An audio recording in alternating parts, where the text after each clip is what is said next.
अस्सलाम वालेकुम, welcome back to our channel. कैसे आप सब लोग? अस्सलाम वालेकुम एवरीवन, कैसे हैं आप सब। वी होप कि आप लोग अच्छे होंगे और अपने अपने लाइफ में मज़े कर रहे होंगे। तो आज का जो टॉपिक है हमारे वीडियो का वो एलएमआई के ऊपर है।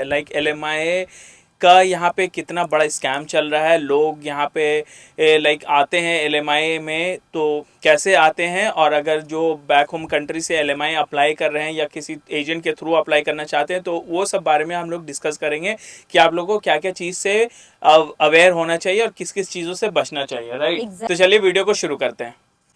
तो जैसे कि आप सबको पता है, यहाँ पे लीगली कनाडा में एंटर करने के लिए वर्क परमिट में आपको एक पॉजिटिव एलएमआई की ज़रूरत होती है। राइट, तो यहाँ पे एलएमआई जो है ये बहुत बड़ा बिजनेस हो चुका है। यहाँ पे एजेंट और एम्प्लॉयर के बीच में डील होती है। उसको वहाँ पे जो भी पैसे कैंडिडेट से लेते हैं वो पैसे उन लोग दोनों में कैसे घर होके डिवाइड होता है। तो ये सब जो है ये बहुत बड़ा स्कैम हो चुका है, यहाँ पे एक बिजनेस बन चुका है कनाडा में। राइट, एलएमआई जो है ना, फ्री ऑफ कॉस्ट होती है। उसका कोई खर्चा नहीं होता है। जो भी उसका खर्चा होता है $1000 होता है, जो कि एम्प्लॉयर देते हैं गवर्नमेंट को। जो फीस होती है वो एम्प्लॉयर देते हैं, ना कि कोई भी एम्प्लॉय देता है। तो ये एलएमआई जो है फ्री ऑफ कॉस्ट होती है। राइट, तो यहाँ सबसे पहले जान लेते हैं कि एलएमआई कैसे मिलता है। ठीक है, तो एम्प्लॉयर जो है उसको किसी भी पोजीशन के लिए कैंडिडेट चाहिए होता है, तो गवर्नमेंट को प्रूव करना होता है कि इस पोजीशन के लिए हम कैंडिडेट कनाडा में नहीं मिल रहा है उनको, तो इसलिए वो इंटरनेशनली कैंडिडेट लाना चाहते हैं। तो ये प्रोसेस जो है इतना आसान नहीं है और इतना शॉर्ट भी नहीं है, ये बहुत ही लंबा प्रोसेस है। इसमें आपको सबसे पहले एज अ एम्प्लॉयर उनको हर एक चीज़ गवर्नमेंट के हिसाब से रखना पड़ेगा। अपनी सारी डॉक्यूमेंटेशन, टैक्सेशन, हर चीज़ जो है गवर्नमेंट को ट्रांसपेरेंट रखना होगा। उसके बाद ही आप ये एलएमआई के लिए रिक्वेस्ट कर सकते हो। तो उसके लिए भी सबसे पहले एम्प्लॉयर को जो है गवर्नमेंट अप्रूव वेबसाइट पे, जैसे कि जॉब बैंक जो पोर्टल है, उसमें कम से कम 1 महीने के लिए वो एडवर्टीजमेंट रखना पड़ेगा कि इस पोजीशन के लिए उन लोग हायर कर रहे हैं। तो 1 महीने तक उनको अगर कोई कैंडिडेट नहीं मिलता है, उसके बाद वो गवर्नमेंट को रिक्वेस्ट करते हैं कि इस पोजीशन के लिए मुझे कैंडिडेट नहीं मिला है कनाडा में, या जहाँ पे वो जिस सिटी में वो रह रहे हैं, जो भी रिक्वायरमेंट है उस हिसाब से उनको कैंडिडेट नहीं मिला है, तो वो इंटरनेशनली से कैंडिडेट मंगवाना चाहते हैं। राइट, तब जाके गवर्नमेंट जो है एक पॉजिटिव एलएमआई इशू करती है। उस पर भी एम्प्लॉयर को $1000 एज अ फीस गवर्नमेंट को पे करना होता है एक पॉजिटिव एलएमआई लेने के लिए। तो बस ये जो प्रोसेस है ये एलएमआई का प्रोसेस है। उसके बाद फिर एलएमआई के बेस पे जो वर्क परमिट इशू होता है वो उसके बाद ही इशू होता है। राइट, तो ये प्रोसेस इसलिए होता है कि गवर्नमेंट जो है, कनाडा की गवर्नमेंट सबसे पहले प्रायोरिटाइज करना चाहती है जो बंदे यहाँ पे कनाडा में ऑलरेडी एग्जिस्ट करते हैं, या तो वो सिटीजन हो या तो पीआर हो, उन लोगों को पहले प्रायोरिटीज देना चाहते हैं कि उन लोगों को जॉब मिले, ना कि बाहर से बंदे बुलाए जाएं। राइट, तो इसलिए ये 1 महीने तक वो पोस्ट को वहाँ पे रहने देते हैं। अगर नहीं मिलता उसके बाद ही वो सब चीज़ चेक करने के बाद ही उसे अप्रूव करते हैं एलएमआई। तो नेक्स्ट हम बात करना चाहेंगे, दो टाइप की एलएमआई होती है, नेम्ड एंड अननेम्ड। नेम जो होते हैं, जो स्टूडेंट होते हैं, उनको वर्क परमिट मिलती है, वो एम्प्लॉयर के साथ काम कर रहे हैं, उनको अपना वर्क परमिट बढ़ाना है या एलएमआई लेना है उस एम्प्लॉयर से, तो वो एम्प्लॉयर ही सेम वही प्रोसेस होगा। पहले वो जॉब पोर्टल पे डालेंगे 1 महीने के लिए। हम मतलब कोई भी एलएमआई के लिए किसी को ढूंढ रहे हैं, उनको नहीं मिलेगा, तो जो उनके अंदर ही जो काम कर रहे हैं फिर उन्हीं को वो एलएमआई पे हायर कर लेंगे, जो स्टूडेंट है जो वर्क परमिट पे थे, जिसको अपना एक्सटेंड करना था। ये होता है नेम्ड एलएमआई। एक होता है अननेम्ड एलएमआई। वो जो होता है अननेम्ड, जो होता है उन लोगों को इंटरनेशनली ही बुलाना पड़ता है, जैसे कि इनको बुलाया था। ये अननेम्ड एलएमआई थे जो इंटरनेशनली यहाँ पे बुलाते हैं, वो भी यही सेम प्रोसेस होता है। तो यहाँ पे एजेंट्स की एंट्री होती है। मान लीजिए किसी एम्प्लॉयर के पास अननेम्ड एलएमआई और उनको बाहर से कैंडिडेट बुलाना है, तो यहाँ पे एजेंट क्या करते हैं, बीच में एम्प्लॉयर के साथ मिल के कहीं ना कहीं से उन लोग कनेक्शन ढूंढ लेते हैं कि हाँ इस एम्प्लॉयर के पास एलएमआई है या ये कर सकता है, एक एलएमआई इशू करवा सकता है। तो उसके साथ मिल के ये डील करते हैं कि जितना भी पैसा मिलेगा कैंडिडेट से वो आधा आधा रख लेंगे या जैसे भी। तो ये पूरा जो बर्डन है खर्चे का वो कैंडिडेट के ऊपर चला जाता है जो बाहर से आ रहे हैं। तो वो कुछ भी पैसे चार्ज कर सकते हैं। अभी 20 लाख 25 लाख इंडियन के और इससे भी ज़्यादा कभी कोई एलएमआई तो यहाँ पे 30-30 लाख में सेल होता है, जिसका वैल्यू क्या है, जिसमें एक्सपेंसेस कितना हुआ, सिर्फ $1000, जो कि ऑलमोस्ट 61,000 रुपीज़ होता है। तो इनको ये ब्लैक मार्केटिंग करते हैं यहाँ पे। इलीगल है वो। बिल्कुल बिल्कुल भी इलीगल है यहाँ पे। लाइक और हम लोग का सजेशन यही रहेगा कि आप ऐसे इलीगल चीज़ों में ना जाएं। मान लीजिए कि आप आ गए एलएमआई में पैसा खर्चा करके, बट इन फ्यूचर क्या प्रॉब्लम हो सकता है, आगे आप एलएमआई से पीआर में कन्वर्ट करेंगे या अपनी किसी फैमिली को बुला अपनी रहे हैं फैमिली तो को बुला उनको रहे हैं, बुलाने में कुछ प्रॉब्लम हो सकती है। राइट, क्योंकि वो आपका फाइल फिर से खुलेगा तो उस टाइम कुछ पता चलेगा। तो उससे बेटर ये है कि आप थोड़ा अपना टाइम लें, ठीक है, थोड़ा टाइम ले, परेशान होके, लेकिन लीगल वे में, लीगल तरीके से आए। अब ये डिपेंड करता है कि जो एजेंट आपको कांटेक्ट कर रहा है या जिस एजेंट के कांटेक्ट में आप हो वो कितना जेन्युइन है, राइट।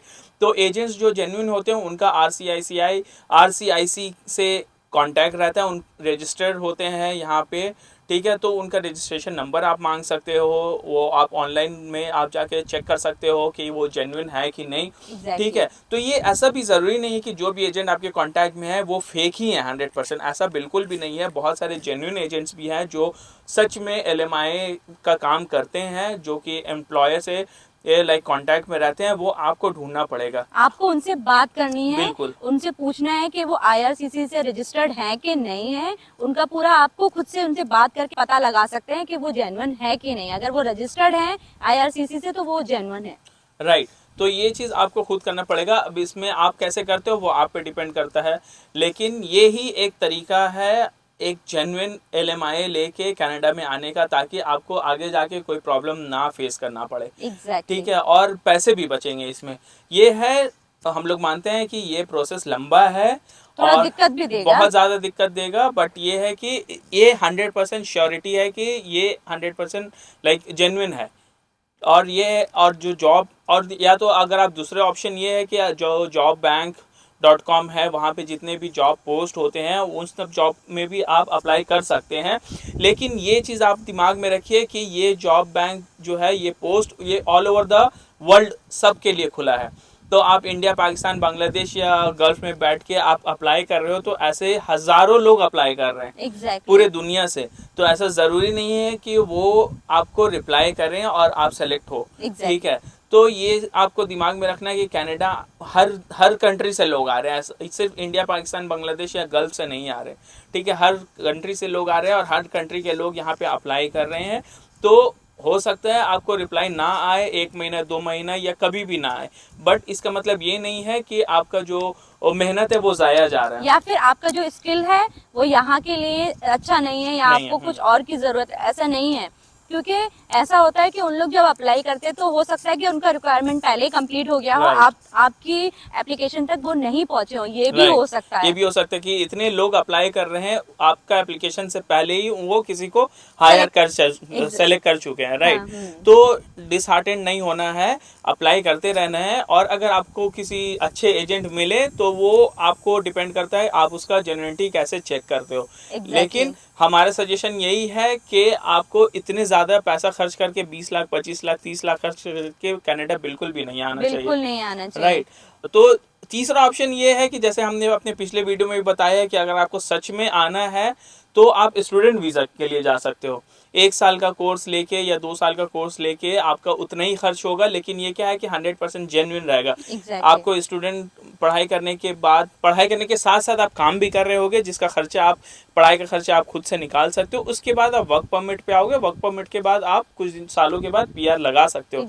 और हमारे एक सब्सक्राइबर ने पूछा था कि हम 40s के बाद हो गए हैं तब हम क्या स्टूडेंट वीजा पे आ सकते हैं? तो यहाँ पे एज मायने नहीं रखती, आप किसी भी एज में आ सकते हैं। अगर हाँ आप चाहते हैं कि आप पढ़ाई नहीं कर पाएंगे, आपका पार्टनर कर सकता है, तो बेस्ट है। जो भी आपके मतलब आपके पार्टनर में जो भी पढ़ाई करना चाहता है या फिर आइलेट्स भी निकाल ले, ये रिस्पॉन्सिबिलिटी उठा सकते हैं। तो आप दोनों में से कोई एक भी आ सकता है, दूसरा ओपन वर्क परमिट पे आ जाएगा। तो ऐसा भी आप कर सकते हैं। ये सबसे आसान और बेस्ट तरीका है।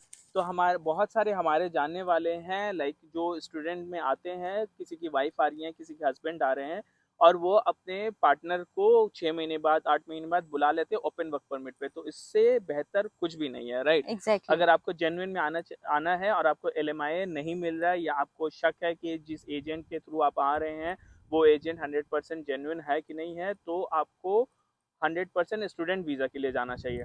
कोई भी एक आदमी आ जाए यहाँ पे जो आइलेट्स में अच्छा हो और ओपन वर्क परमिट जिसे मिलेगा अदर पार्टनर को, उसको आइलेट्स देने की भी ज़रूरत नहीं है। तो इससे बेहतर और कुछ नहीं है। तो आप, अब आपके ऊपर है, आप किस रास्ते पे जाना चाहते हैं, राइट। तो यही हमारा आज का टॉपिक था। हमने सोचा इस बारे में आपसे बात करें, क्योंकि बहुत सारे लोगों का हम लोग को कमेंट आता है, वो पूछते हैं कि हमें एलएमआई देने में मदद करवाएं, या फिर एलएमआई के लिए हमें ऑफर आया तो हम क्या करें। तो बस हम ये आपसे सबसे डिस्कस करना चाहते थे कि एलएमआई का क्या प्रोसेस है, और एलएमआई कोई भी नहीं दिला सकता है। जैसे कि आपको हमने इस टॉपिक में बताया क्लियरली, ये एम्प्लॉयर के हाथ में होता है, उन लोग हायर करते हैं। तो हम लोग जाके किसी को नहीं बोल सकते हैं, क्योंकि ये सब इलीगल है। क्योंकि अगर पैसे दे के कराएंगे ये तो इलीगल है, फिर आपका फ्यूचर में ही कुछ ना कुछ प्रॉब्लम आएगा। तो बेस्ट है कि लीगल वे में ही जाएं। थोड़ा टाइम लगेगा, थोड़ा मुश्किल होगा, बट लीगल तरीका ही अपनाएं, राइट। राइट। और हम लोग ये भी, हम लोग कोई इमिग्रेशन एजेंट नहीं है, हम लोग अपना एक्सपीरियंस शेयर करते हैं, और हमारे कांटेक्ट में भी कोई एजेंट नहीं है। तो आप हमसे भी लाइक ऐसा ना बोलें कि आपके कोई एजेंट का नंबर दे दें या कुछ दे दें। मैं जो आया था, मैं रेफरेंस के थ्रू आया था। अगर एग्जैक्टली। आपका बहुत ज़्यादा स्ट्रॉन्ग रेफरेंस है यहाँ पे, वो कंपनी हायर कर सकती है बाहर से, तो पॉसिबल है। क्योंकि मैं जिस कंपनी में काम करता हूँ वो कनाडा का one of the biggest company है इन QSR। ठीक है, तो इसलिए मेरा रेफरेंस जो है वो काम कर गया। और ऐसा नहीं है कि हम यहाँ पे आए हैं तो हमारा पीछे का जो मेहनत है वो आप लोगों को नहीं दिख रहा होगा। पिछले 10 साल से ट्राई कर रहे थे इस चीज़ का, ठीक है। तो अब जाके ये चीज़ पूरा हुआ है। तो पिछले 10 साल का भी मेहनत है, यहाँ पे कोशिश है, नाकामी है, हर चीज़ है। एग्जैक्टली। ठीक है, तो ऐसा नहीं कि अब हम लोग यहाँ पे आ गए हैं तो सब चीज़ अच्छा है। हाँ, और सब चीज़ आसान था, तो आसान कुछ भी नहीं होता है। तो इस वीडियो को यहीं एंड करना चाहेंगे। मिलते हैं आप सबसे नई वीडियो के साथ। तब तक के लिए अल्लाह हाफिज, दुआ बाय, में अल्लाह याद रखना। हाफिज़, टेक केयर। Take care.